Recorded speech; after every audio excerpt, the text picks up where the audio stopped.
सत साहिब सतगुरुदेव की जय। बंदी छोड़ कबीर साहिब जी की जय। बंदी छोड़ गरीबदास जी महाराज जी की जय। स्वामी राम देवानंद जी गुरु महाराज जी की जय हो।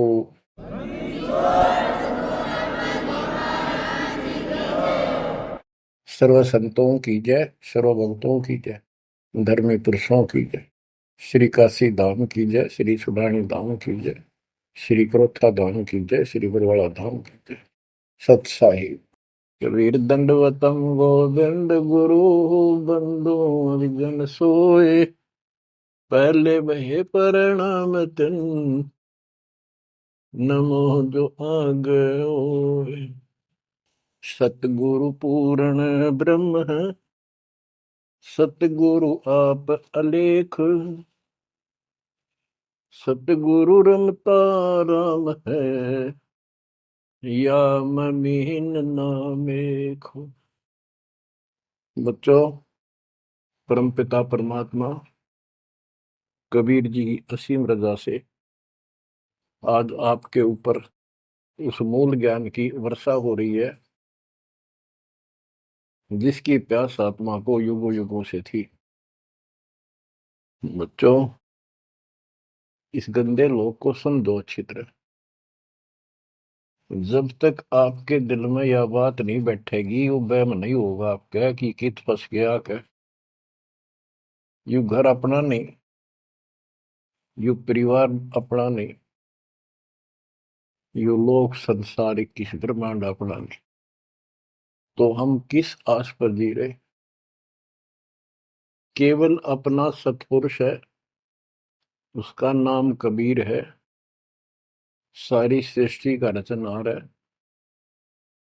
वो सुख का सागर है, हमारा अपना है, हमारा पिता है, हमारी माँ है, हमारा सच्चा साथी सखा है, हमारा वही बंधु भाई है।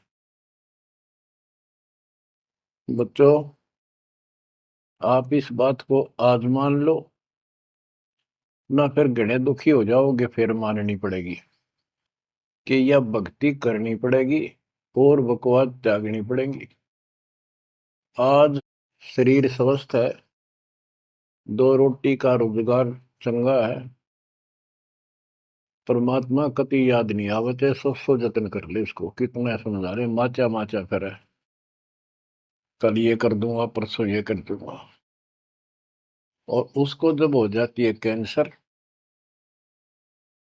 उसकी शकल देखे उस अफलातून की, गिनती के दिन शेष दिखाई देते उसको। इसलिए परमात्मा कबीर जी हमें याद दिलाते हैं,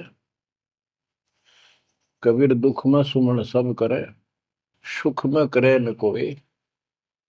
जय सुख में सुमन करे, तो दुख काहे को होए। कबीर सुख में सुमरण किया नहीं, दुख में करते याद। कह कबीरता दास की, कौन सुन फरियाद। आज जो सुखी हैं, थोड़ा मोटा कोई पद पोस्ट मिली हुई है छोटी मोटी, घर में दो पैसे का जुगाड़ ठीक है, कार कोठी है, उनके तो नखरे न्यारे हैं। उनकी बातों में सुनकर हैरान रह जाते थे हम तो। जब हमको ज्ञान नहीं था, हम भी ऐसे निकम्मे थे। इस अध्यात्म ज्ञान ने तोड़ दिया इस मन की बकवाद, इस अहंकार को फोड़ दिया कति। और ये सतगुरु बिना बात बने नहीं। सतगुरु ऐसा ज्ञान सुनाता है कि आत्मा एकदम सतर्क हो जाती है और परमात्मा की तड़प बनती है। एक नित्यानंद नाम के ब्राह्मण थे, नंदलाल नाम था उनका। वैसे नारनौल के नवाब के यहाँ वो तहसीलदार की पोस्ट पर थे, आज से 300 वर्ष पहले। उसके माता पिता की डेथ हो गई थी। नाना नानी ने उनको पाला, जवान किया, वहां नौकरी लगवा दी। उनके नाना जी उस दरबार में पहले से ही नौकरी करते थे। एक तो जाति ब्राह्मण, ऊपर से पोस्ट तहसीलदार। उस समय तहसीलदार, उस समय तो पटवारी भारी होता था। उनको फिर ज्ञान समझ में आया। एक विष्णु जी के उपासक, वैष्णव परंपरा के संत गुमानी दास नारनौल शहर में किसी भगत के अपने सेवक के यहाँ सत्संग करने आए। उनके साथ में ही नंदलाल तहसीलदार का मकान था। रात के समय सुहाना मौसम था, चांदनी रात थी, ना गर्मी थी ना सर्दी थी। छत पर बैठ गया, घूम रहा था, इतने में आवाज आई सत्संग की। और जो संत बोल रहा था एक एक बात, रात के समय साइलेंट होता है सब कुछ, सारी सुनने लगी उसको। तो नंदलाल तहसीलदार जी को भगवान की तड़प बनी, क्योंकि उसको चोट बहुत लग चुकी थी। बचपन से माता पिता की डेथ होगी, अनाथ हो गया था। तो ऐसे दुख से गुजरे हुए व्यक्ति को शीघ्र समझ में आ जाती है ये बातें।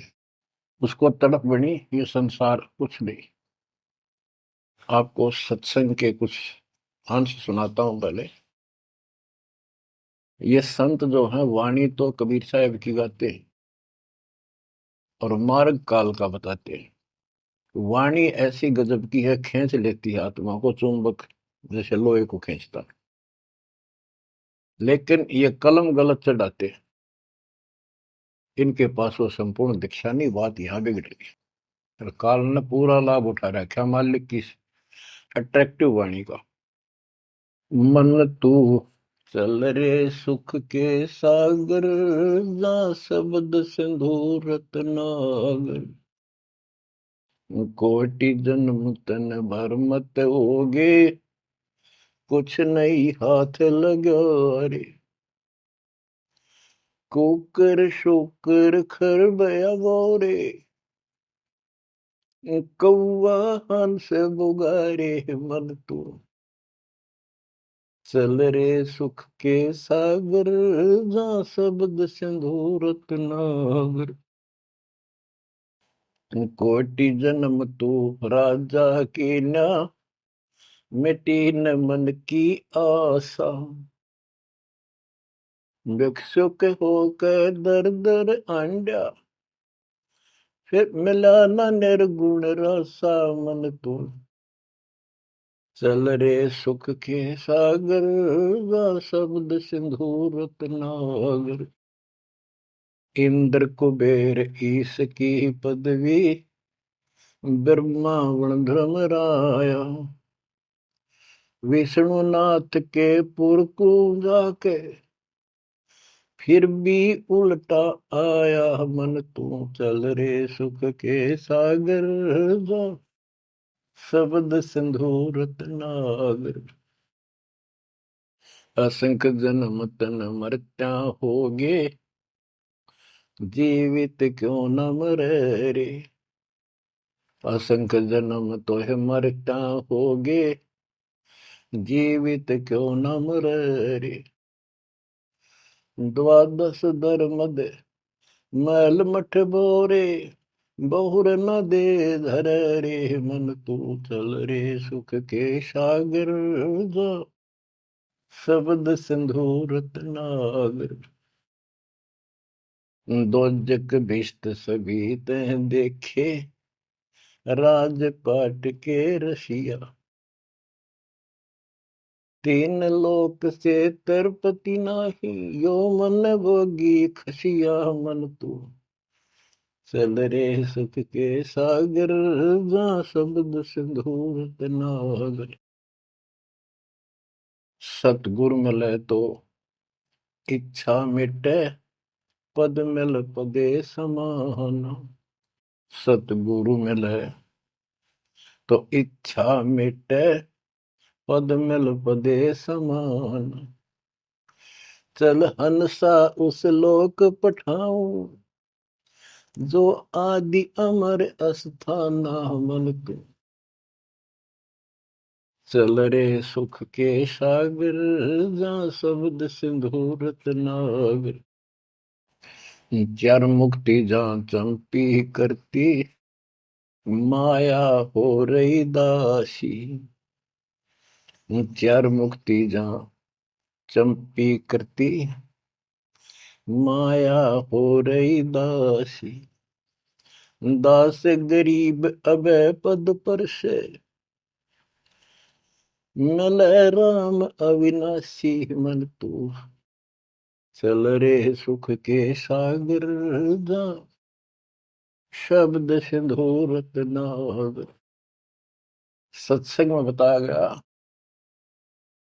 कि कोटि जन्म तन भ्रमित हो गए, जन्मते मृत्यु को, और कुछ नहीं हाथ लगा रे, कुकर कुत्ता, शुकर शुअर खरगदा, कौवा और उगला, ये सभी यानी 84 लाख प्रकार के प्राणियों की योनियां शरीर में तुमने दुख उठाए। इस संसार में सुख नाम की चीज जीव को नहीं है। कोट जन्म तन भ्रमित हो गए, कुछ नहीं हाथ लगा रे। आज सेठ है, सारा कुछ धन है, कार कोठी है, और समय आ गया जान का, सेकंड भी ना लागण दे, एक सेकंड तुरंत उठा कर यम के दूत पटक देंगे धर्मराज के आगे। अब के हाथ लग गया, सारा जीवन खो दिया, कति कर्म बिगाड़ लिए, और आगे पल्ला झाड़ के जा खड़ा अपना बाग। ये सपना टूटते सारी बात समझ में आ जाती, सारा सोपन था यो, ना कोई बेटा अपना था, ना कोई बेटी अपनी थी, ना या कार, ना कोठी अपनी थी। अपना जो काम था वो तो स्टार्ट भी ना किया मूर्खा। बच्चों वहां बहुत बार रो लिया हम जाकर, जब भी मनुष्य जीवन मिला हम वायदा करके आते थे भगवान से, हे परमात्मा इब का दया कर दो, मनुष्य जीवन की कभी गलती नहीं करूंगा, करेंगे करूंगी, भक्ति करेंगे, मालिक को याद रखेंगे, रोटी के लिए काम भी करेंगे, तेरी भूल नहीं होगी दाता, कति कसम खाते। वचन भर के कान पकड़ के नाक रगड़काते वहां से प्राणी, और यहाँ ते ये काल इनको ऐसा अचेत कर देता है, नए सिरे से सिखाना पड़ता, ये बेटा या चाचा यू काका ताऊ तेरा ताई मौसी, ये गिलास यू चमचा या थाली या गिलास यू कटोरा, ये शुरू तो पढ़ानी पड़ती है, कति सारा बुला देता है, इतना जुल्म कर रखा हमारे साथ। इस अज्ञान को आके सतगुरु कबीर भगवान सतगुरु रूप में आते हैं, वो इस अंधेरे को अपने इन वचनों के माध्यम से हटाते हैं। अब बच्चों, मन नेकी कर ले, 2 दिन का मेहमान, मन नेकी कर ले। परमात्मा हमारे सामने खड़े होकर रोया करते हमने, किसी तरह तो समझ लो तुम। ये शब्द इसलिए सुनाया करते कि इस आवाज प्यारी आवाज दाता की खींच ले पशु पक्षियों को भी, और इस वाणी में कसक। तो बच्चों परमात्मा कहीं भी खड़े हो जाते थे किसी गांव नगर में जाके, और उनको वाणी सुनाते थे, क्योंकि हम कान का विषय भी हमारे अंदर है विकार। तो मीठी वाणी सुनकर तकरीबन लोग इधर उधर से खिसक के आसपास बैठ जाते आकर, जैसे कोई जाकर कोई तुबली बनाने लग जाए ऐसे डुगडुगी, वहां भी लोग इकट्ठे हो जाते हैं। फिर परमात्मा उनको समझाते थे, इस काल के जाल में फंसे इस नकली सुख को सुख मानकर अंधे हुए बैठे प्राणियों को कहां से संघर्ष करने लगते, क्योंकि ये अपने पिता है और ये रह नहीं सकते हमारे को राह बताए बिना। तो क्या सुनाते थे, कहां से आया कहां जाएगा, तन छूटे तब कहां समाएगा। कहां से आया कहां जाएगा, तन छूटे तब कहां समाएगा। आखिर तुझको कौन कहेगा, गुरु बिन आत्म ज्ञान, मन ने की कर ले, 2 दिन का मेहमान। बच्चों परमात्मा याद दिला रहे हैं तुम्हें सतगुरु के बिना, गुरु के बिना ये आत्म ज्ञान कौन कराएगा। आत्मज्ञान क्या है? तू कौन है, कहां से तू आया, किस लिए जन्म और मर रहे हो, इसका समाधान क्या है? ये है आत्मज्ञान। आत्मज्ञान तो सारे गुरु बताते हैं, नकली सकली सब। भाई भक्ति नहीं करोगे, पशु पक्षी बन जाओगे, मनुष्य जीवन बड़ी मुश्किल से मिलता है। ये सारा कुछ परमात्मा का बताया ज्ञान बताकर आखिर में काल के खुट्टे बांध देते हैं। ये उपासना करो, दो शास्त्र विरुद्ध है। बात यहां बिगड़ी पड़ी थी। तो बच्चों, फिर कहते ये तो आत्मज्ञान होगा। कबीर सतगुरु बताता आत्मज्ञान, तुम सतलोक में रहते थे, वहां किसी चीज का कष्ट नहीं था, कोई दुख नहीं, कोई रोग नहीं, कोई शोक नहीं, कोई जन्म नहीं, कोई मृत्यु नहीं, सदा सुखी। यही सृष्टि ऐसी जो कि एज इट इज है।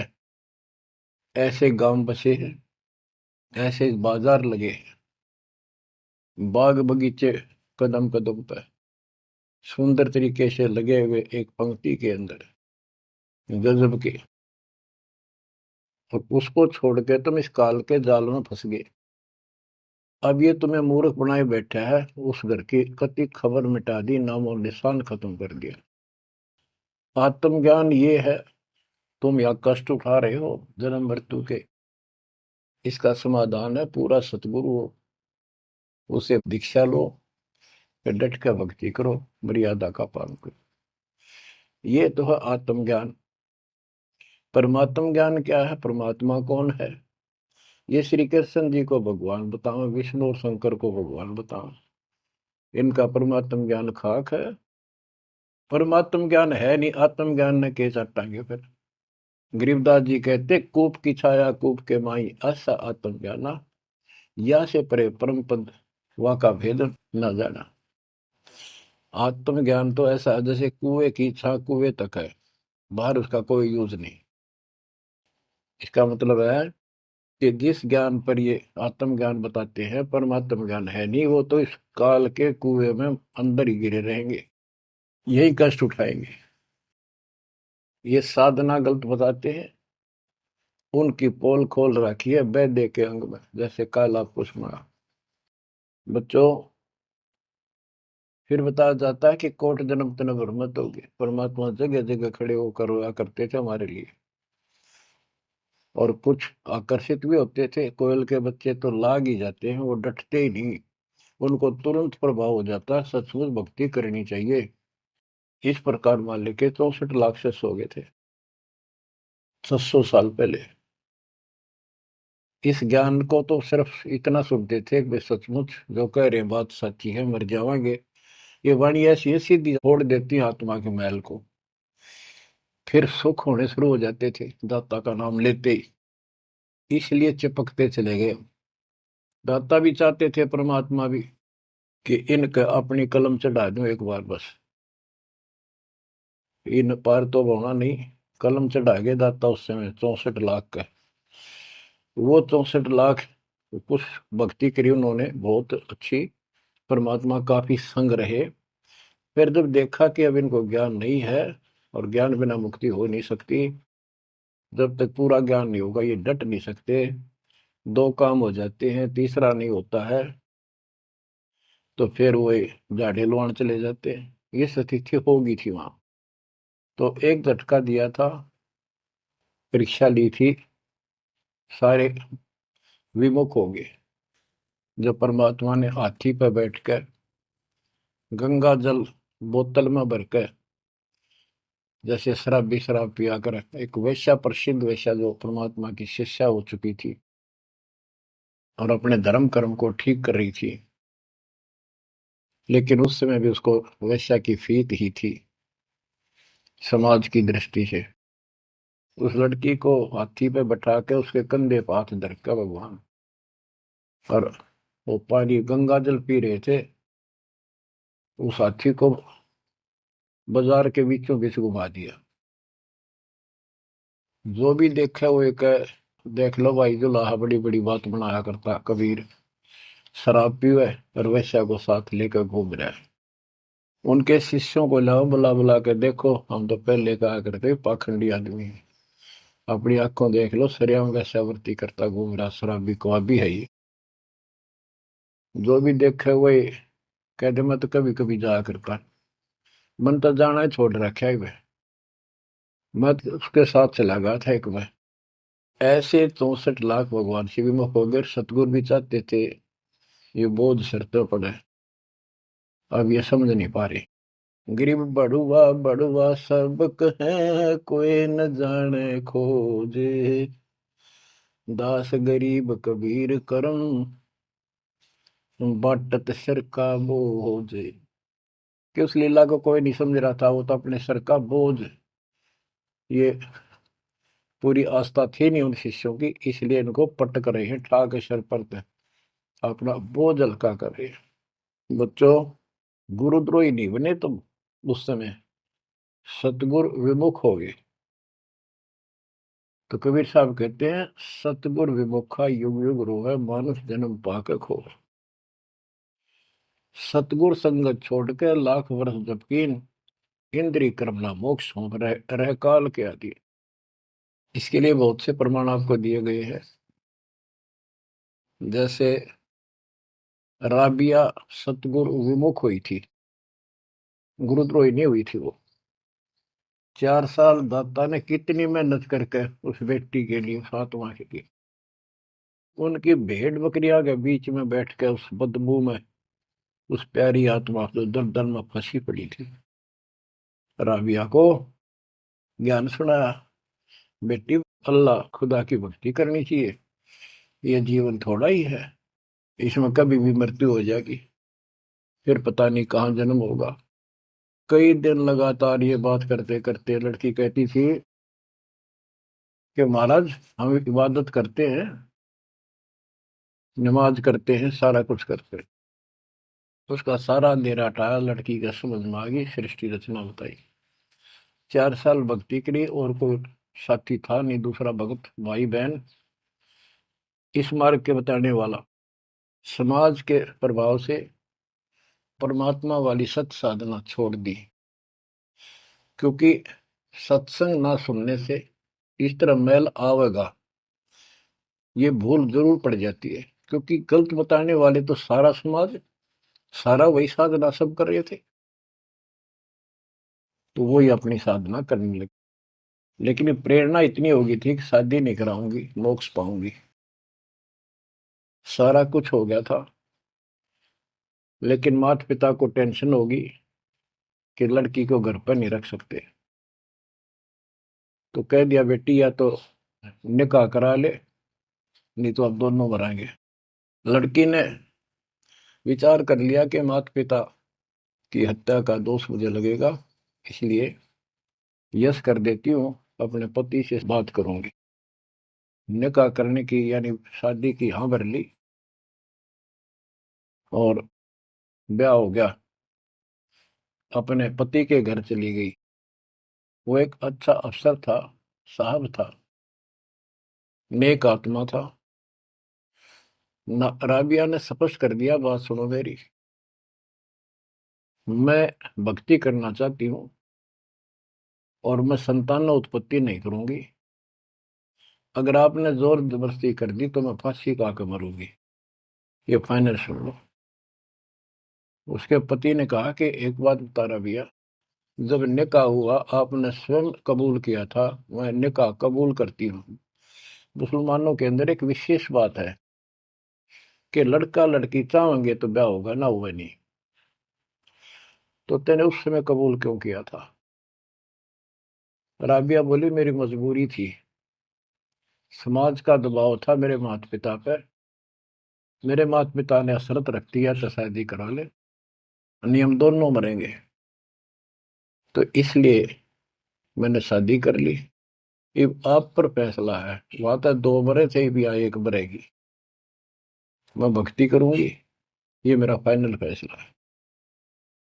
तो समझदार था, मुसलमान कई कई शादी कर लेते हैं, उसको इसकी कोई समस्या नहीं थी, परमात्मा की दया से गुजारा भी खूब था।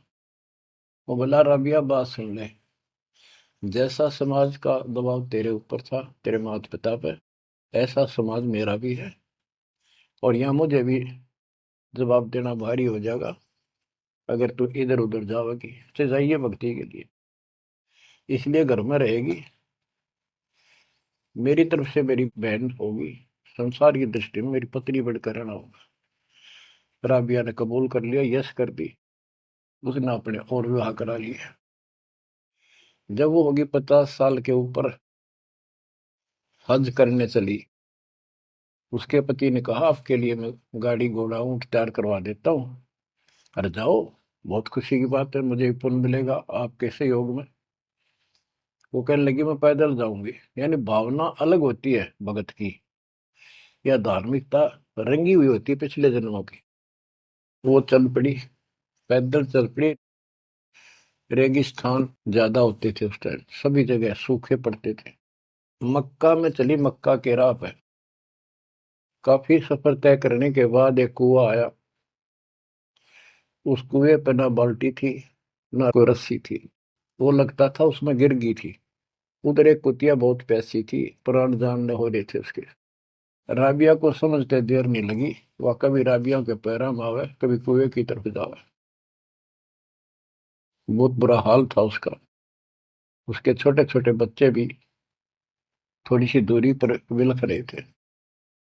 उस पुण्यात्मा ने धार्मिकता भर दी थी, दाता ने उसमें अपने सिर के बाल पाड़े, उसकी रस्सी बांटी, 5-5 4-4 बाल लेकर, और लंबी रस्सी गांठ लगा बना के अपने कपड़े उतार के उस रस्सी के कपड़े बांध के।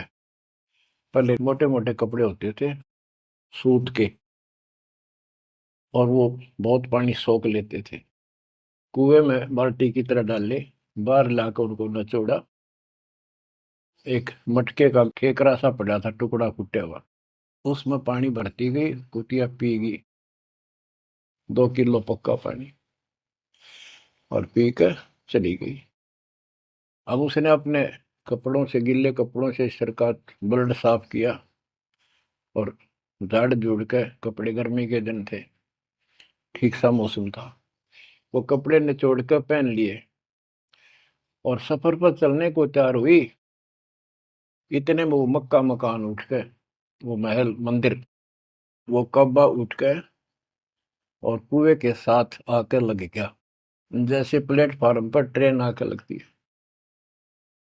राबिया के लिए आश्चर्य का ठिकाना नहीं कि मक्का ही आ गया, मैं तो मक्का ही जाना था, पटदे चढ़ गई। उसके अंदर बड़ी बढ़ते उठ लिया, चढ़ते उठ लिया, उड़ के चल पड़ा।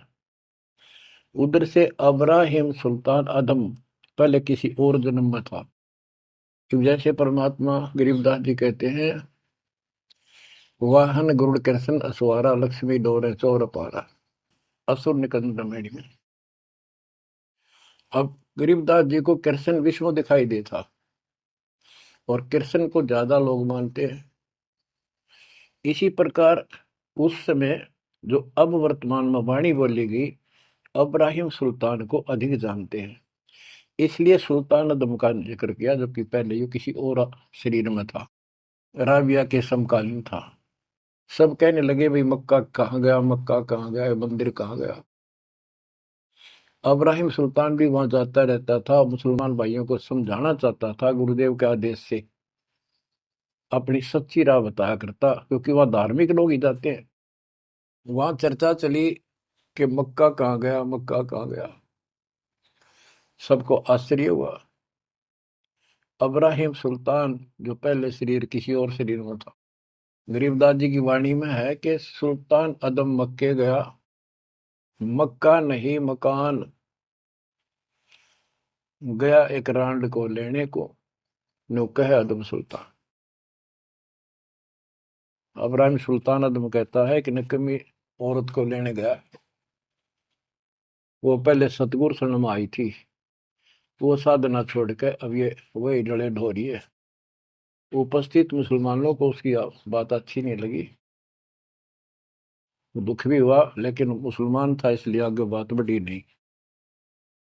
इतने में मक्का आके वहां यथा स्थान पर स्थापित हो जाता है। लोगों ने देखा उसमें एक लड़की एक औरत है, एक बहन है। नाम पता करा तो पता चला ये ऐसे ऐसे इसका राबी नाम है। सारे मुसलमान समाज में ये हो गया भाई, भक्ति हो तो राबी जैसी, अल्लाह को खुश कर लिया, इसको तो जन्नत मिले ही मिलेगी। अगला जन्म उसका एक बांसुरी नाम की लड़की का हुआ। परमात्मा जो उसको चार्ज कर गए थे, वो परमात्मा की चाह उसके अंदर फिर भी तड़प रही थी। उसने ब्याह उस समय भी नहीं कराया और अपना शब्द गाती रही, परमात्मा अल्लाह की महिमा सुनाने लगी। और बंसुरी रूप में बहुत 50 साल से ऊपर होगी, हज करने गई। तो उसको ये ज्ञान हो गया था, क्यों परमात्मा की धार्मिक बातें डेली गाती और सुनती थी, कि जो मक्का में मरता है उसको सीधी जन्नत मिलती है, स्वर्ग, बहिश्त। तो उसने सोचा ये शरीर तो एक दिन जाएगा, और कहते मक्का में मृत्यु होगी तो जन्नत मिलेगी, जन्नत के लिए सब कुछ किया जा रहा है।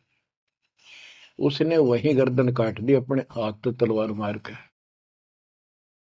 सब कहने हो गया भाई, बांसुरी तो गई स्वर्ग में।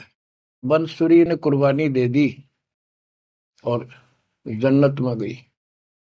अगला जन्म उस फातिमा का कर्महीन का वैश्या का बना।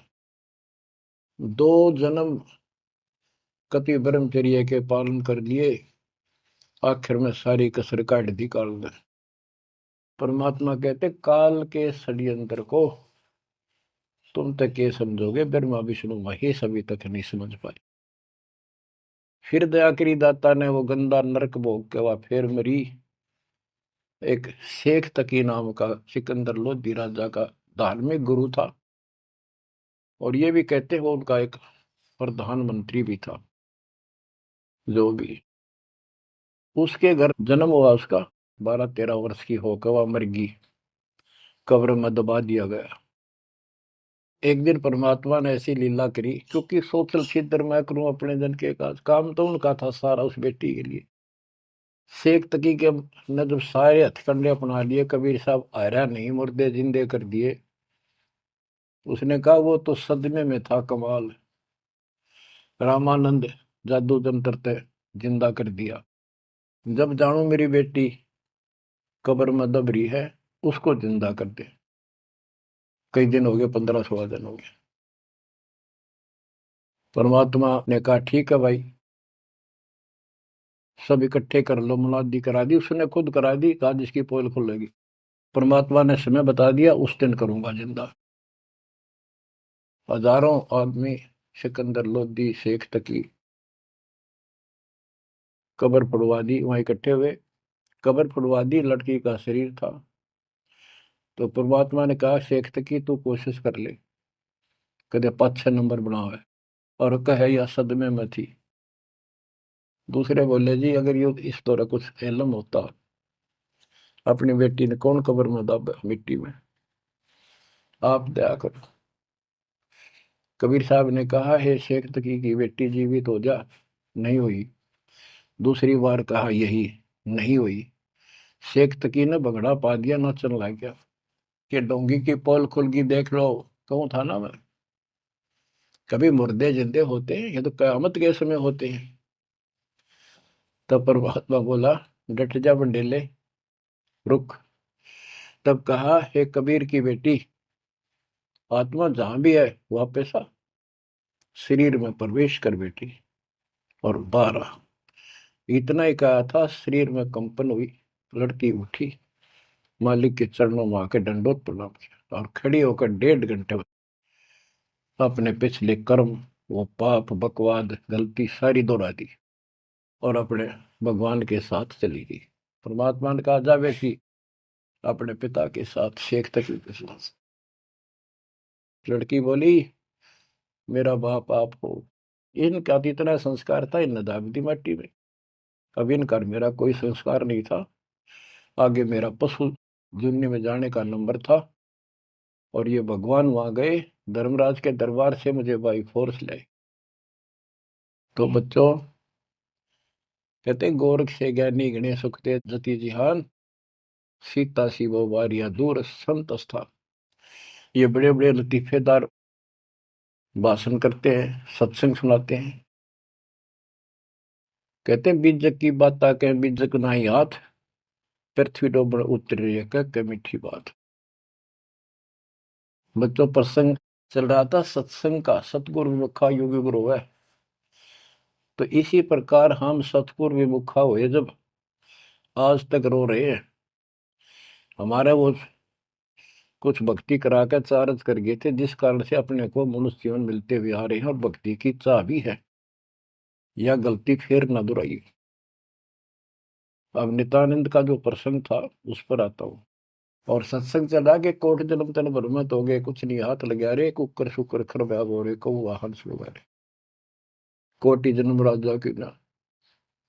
महावीर जैन जैन धर्म के 24वें तीर्थंकर राजा बने, महाराजा बने, स्वर्ग में देव बने, फिर कुत्ते गधे शूर बने। खाक है फिर के चाटव देव पदना जो गदाय बन गया आखिर।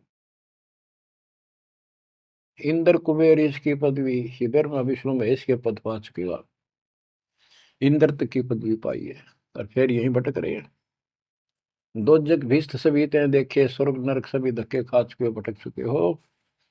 राजपाट के रसिया, तीन लोक से संतुष्टि नहीं है, ये मनभोगी खसिया।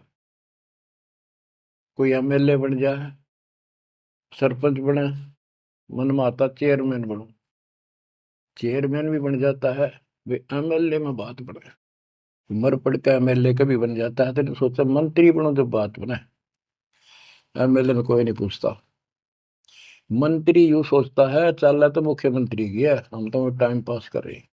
मुख्यमंत्री बनने के बाद उसकी तड़प हो जाती है प्रधानमंत्री बनूं तो बात बने। वो बनेगा कि ना बनेगा, इतना मृत्यु हो जाएगी, फिर गधा बनेगा। बच्चों तीन लोग से तरपतना ये मन भोगी खसिया। सतगुर मिले तो इच्छा मिटे, पद मिल पदे समाना, चल हंसा उस लोक पठाऊं जो आदि अमर स्थान। के सतगुर मिलेगा तो इन बकवादों से मन हटाएगा और कहेगा चल हंसा उस लोक पठाऊं जहां कभी मृत्यु नहीं होती। चार मुक्ति जहां चंपी करती, माया हो रही दासी। यहाँ चार मुक्ति प्रमुख मानी गई है और ये थोड़े समय की होती है। जैसे शालोक, जिस देवता की भक्ति करे उस देवता के लोक में चला जाएगा। शारूप, उस देवता का रूप जैसा बनाकर वहां रहेगा। सामीप्य, उस अपने देवता के साथ समीप रहेगा। तो इस प्रकार की चार मुक्तियां, लेकिन रहेंगे कितने दिन, उसका समय सीमित होता है। वो चारों मुक्ति भी नष्ट होती है, वो भी हाथ से चली जाती है, फिर कुत्ता गधा सूअर बनता है और वहां सदा रहेंगी ये सतलोक में। हाय हाय।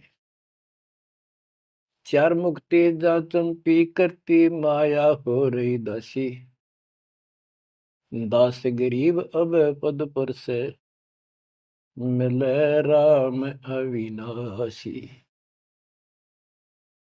के चार मुक्ति जा चंपी करती, यानी चरणों में पड़ी रहेंगी, सदा के लिए भगवान के साथ रहेंगे। और इस धन संपत्ति की वहां कमी नहीं, भरे पड़े हैं खजाने आपके। दास गरीब अब है पद पर से, वहां कभी भय नहीं किसी चीज का, मौत का भय नहीं। सबसे बड़ा डर यहाँ मौत का है, वो जाते खत्म होगा।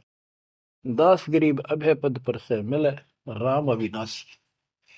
ब्रह्मा विष्णु महेश नासवान, ब्रह्म नासवान सरपुरुष, अक्षर पुरुष ये नासवान, देवी नासवान और देवताओं की जिक्र के करूं। गीता प्रमाण देती है दूसरे अध्याय के 12वें श्लोक में, चौथे अध्याय के 5वें श्लोक में और 9 में और 10वें के 2 में। गीता बोलने वाला इनका ब्रह्म कहता है काल कि तेरे मेरे बहुत जन्म हो चुके अर्जुन, तू नहीं जानता, मैं जानता हूं, आगे भी होंगे। मेरी उत्पत्ति हुई है, ये देवता नहीं जानते। तो बच्चों वो अविनाशी राम दूसरे अध्याय के 17वें श्लोक में कहा है, 18वें के 46 में, 18वें के 61 और 62 में और 15वें अध्याय के 17वें श्लोक में बताया। उत्तम पुरुषत्व अन्य परमात्मा इति उदारते, यह लोग तरम आविश्य वृत्ति अवेश्वर है।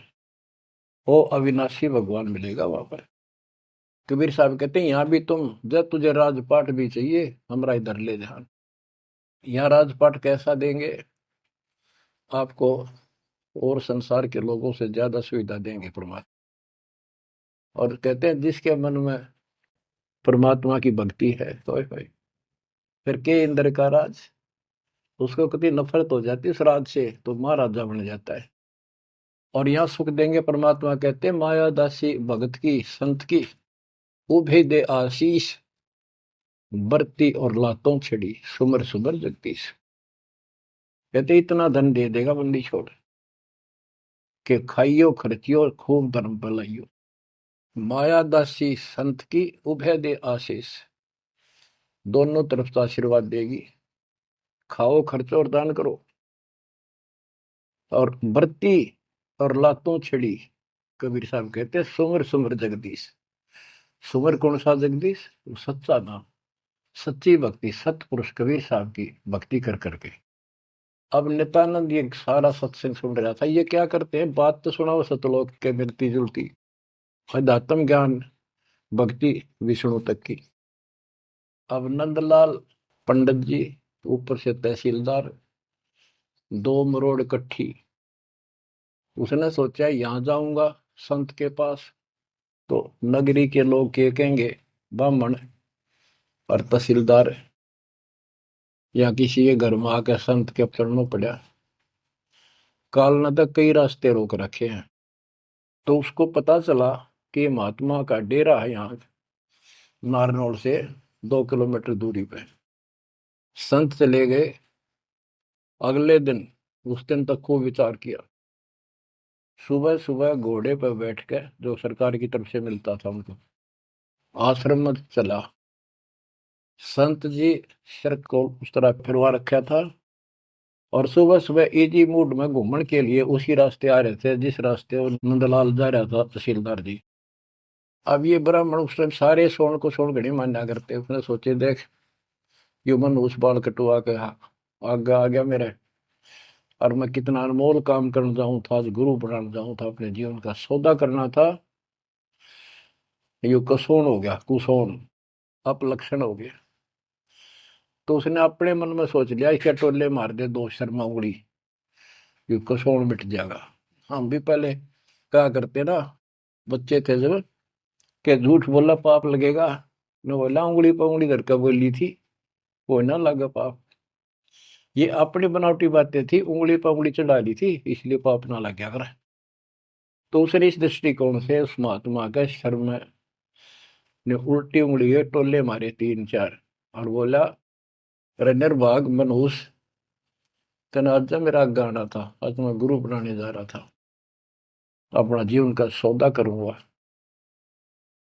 अब वो संत जी हैरान रह गया, पढ़ा लिखा दिखे, घोड़े पर सवार कोई अफसर होगा और ऐसा व्यवहार कर दिया। अच्छा उस्ताद, संतों के साथ ऐसे व्यवहार करनी बहुत मिला करें, ज्यादा माइंड नहीं करते हो। चला गया। आश्रम में पहुंचा तो घोड़ा पर उतर कर एक वृक्ष के बांध दिया। तो भगत वहां उपस्थित थे, वो आए, भाई बड़ा अफसर आ रहा है कोई। प्रणाम किया। उन्होंने पूछा संत जी कहाँ पर है, मैंने दीक्षा लेनी है। वो बोले जाओ बैठो। आदर से बैठा दिया, जहाँ आसन लग रहा था उसका आगे बोरी ही बिछा रखी थी कि बैठ जाओ, स्नान करके ही पाओगे, घूमन फिरन जा रहे हैं, सैर करके नहा कर ही आ जाए। आधे घंटे में घूम फिर कर नहा कर महात्मा जी आसन पाए। सामने घोड़ा बंधा दिखा और वो आदमी बैठा दिखा और देख लिया ये तो महात्मा जी थे, तेने बहुत बड़ी गलती कर दी पापी आत्मा, ये भी धमका होगा और तेने भगा होगा। नीची गर्दन कर ली। अब नंदलाल तो शर्म के मारे गिड़ गए, नीची गर्दन कर ली। महात्मा जी भी समझ गए गुमानी दास के आदमी शर्मा गया। उसने कहा श्रीमान जी आप गुरु बनाने आए हो, इसमें कोई परेशान होने की बात नहीं है। जैसे हम कुम्हार के घर जाते हैं, कोई मटका मोल लेते हैं या कोई बेचने अपने घर पे आता है तो हम उसको टोले मार मार के देखा करें ताकि वो कितना तो फूट तो नहीं रहा, सब बताए कि नहीं। तो आपने अपना गुरु परख लिया, टोले मार गए। बेटा कोई बात नहीं, आप उद्देश्य बताओ आने का। और परमात्मा ने उसकी या अकड़ तोड़नी थी कि संत ऐसे होते हैं। बच्चों संत तो स्वभाव तो सबका ही अच्छा होता है। बात यहाँ बिगड़ रही है कि सच्ची राह ना होने से फिर के चट अच्छी भाषा न अच्छे बोलना न। गोरख से ज्ञानी गणे सुख दे जति जिहान, सीता शिवो बारिया संत दूर स्थान। नित्यानंद तो चरणों में पड़ गया, रो है कि भगवान मैं सारा अपनी इंट्रोडक्शन दी, सारी पहचान बताई। ऐसे ऐसे मैं नारनूल के नवाब के यहाँ तहसीलदार हूं, और परसों आपका सत्संग रात ने सुना, मेरी आंख खुल गई, मैं मोक्ष चाहता हूं। उसने जैसा जंतर मंत्र दिया, उसने शिरोधार्य कर लिया और भक्ति करने लग गया। इतना प्रेरित हो गया कि नौकरी भी छोड़ दी, और गुरुजी तो चले गए, वो अपना घर त्याग गए उस मंत्र को साथ लेकर। एकांत स्थान जंगल की खोज करने लगा। तो हरियाणा में यहाँ एक माजरा गांव है, बेगोवा है, बास है, इन 3-4 गांवों की सीमा इकट्ठी है। वहां एक तालाब बना हुआ था, जोड़ी सी, उस पर काफी जंगल नमक, जंगल तो वैसे पहले बहुत होते थे सारे ही। उसको जटेला जोड़ बोलते हैं। वहां आकर उसने अपना शेष जीवन बिताया। भक्ति सही नहीं थी, आदमी खरा था, परमात्मा की चाह खूब थी, पिछला संस्कार कोई प्रबल था, लेकिन भविष्य जीरो था उसका। फिर भी उसने जब ज्ञान हुआ तो क्या कहा, क्या कहते, उसका नाम फिर नित्यानंद रख दिया उसके गुरु जी ने, नाम बदल दिया। नाम इसलिए बदलवाया करते थे कि कहीं और जाकर भक्ति करूंगा, पीछे घर वाले ना ढूंढते फिर, तो वहां उस नाम से कोई जानेगा ही नहीं। तो क्या कहते हैं नित्यानंद जी, फिर अपने विचार व्यक्त करते हैं अपने फॉलोअर के सामने। ब्राह्मण कुल में जन्म था, मैं करता बहुत मरोड़, और गुरु गुमानी दास ने दिया को बदगढ़ तोड़। जाति का अभिमान, पोस्ट का अभिमान, धन का अभिमान, और पहलवान हो जा काया का अभिमान, ये जीव का दुश्मन होता है। ब्राह्मण कुल में जन्म था, मैं करता बहुत मरोड़, बड़ा अहंकार था मेरे में। गुरु गुमानी दास ने दिया कोबद गढ़ तोड़। ये कोबद का गढ़ था, एक कति तोड़ दिया। आखिर तुझको कौन कहेगा, गुरु बिन आत्म ज्ञान, मन ने की करने 2 दिन का मेहमान। बच्चों सतगुरु पूरा मिला नहीं, रही अधूरी सीख, तेली के रे बैल जो चले एक नहीं भीख। पूरा सतगुरु ना मिलने से इतनी पुण्यात्मा फिर कर्म फोड़ कर चली गई, स्वर्ग तक गई, फिर जन्म लेगी। उसने तो आनंद किया। दोस्तों ये सारा कुछ निष्कर्ष देकर दास आपको, हीरे मोती लालों को आपकी पहचान बताना चाहता हूं कि तुम क्या प्राप्त कर चुके हो, आपकी कितनी अच्छी किस्मत, कितना गुड लगा है। आंख खोल लो, मैं कोई बालक नहीं, कोई डूम बाट नहीं हूं, मैंने कोई स्वार्थ नहीं तुम्हारे से। आप मुझे अपने दिखाई देते हो, आप मुझे भगवान के बच्चे दिखाई देते हो, मुझे अपनी नौकरी खरी दिखाई देती है तुम्हारे कारण। मैं अपनी ड्यूटी पूरी करूंगा, भगवान का दोषी नहीं रहूंगा। मेरी उम्र देख लो, आपके लिए भौंक रहा हूं, कुत्ता हूं परमात्मा का, गुरुदेव का। जागो थारी भला, ना जागो थारी मर्जी। आशा करता हूं जागोगे, सतभक्ति पर लागोगे, इस गंदे लोक को त्यागोगे, सतलोक में जाकर स्थान पाओ। परमात्मा आपको मोक्ष दे, सदा सुखी रखे। सत्संग।